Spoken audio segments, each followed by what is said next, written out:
नाज़रीन, ईद कुर्बान माशाल्लाह 2022 स्टार्ट है। ये हमारा दोस्त रज़ा कसाई लगा हुआ है गोश्त को तैयार करने के लिए। ये देख सकते हैं आप लोग, बहुत ही खूबसूरत अंदाज में। वो काशिफ भट्टी साहब है और बहुत मायनाज कसाइयाँ ऑल पाकिस्तान पंजाब के रह चुके हैं। फर्स्ट पोजीशन इन्होंने बड़े बकरा जो गोश्त बनाने के कंपटीशन जो इन्होंने। और वो हमारे साथ पीछे एक उस्ताद शाह पिंजरा साहब आए था ऐसे। ये देखें जी, पोला साहब बिल्कुल खूबसूरत तरीके से विक्ट्री का निशान देते हुए अपोला चले अपोला साहब थोड़ा साइड पे होइएगा।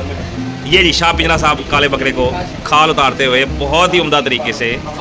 बाबर शाह साहब आए हैं डिस्ट्रिक्ट जड़ावाला से। ये देखें विक्ट्री का निशान, अपने काम में महारत हासिल रखते हुए बहुत उम्दा तरीके से बकरे की खाल को उतारते हैं। अस्सलाम वालेकुम, कैसे हैं आप सब लोग? उम्मीद है सब लोग खैरियत से होंगे। और सबसे पहले तो आप लोगों को ईद की बहुत बहुत बहुत मुबारक हो। और उम्मीद है आप लोगों की ईद बहुत अच्छी गुजर रही होगी और गुजर रही है।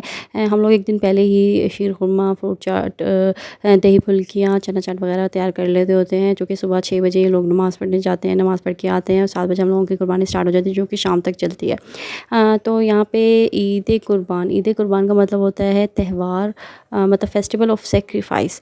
मतलब फेस्टिवल सेक्रीफाइस क्या है? हज़रत इब्राहीम और हज़रत इस्माइल के वाक़ये के हवाले से हम देखें हैं तो हमें नज़र आएगा कि किस तरीके से एक बाप और बेटे की ने एक ख्वाब देख के कुर्बानी का फ़ैसला किया था। और हर साल कुर्बानी इसलिए बनाई जाती है खुदा की जितनी नेमतों को शुक्र अदा का काम है कि जो लोग गरीब लोग गोश्त नहीं खा सकते पूरा साल, वो इस साल रज के गोश्त खाए, तो इसलिए ज़्यादा से ज़्यादा तकसीम करें। उम्मीद है आज का व्लॉग पसंद आया। को पसंद आए तो लाइक शेयर सब्सक्राइब करना मत भूलिएगा। दुआओं में याद रखें।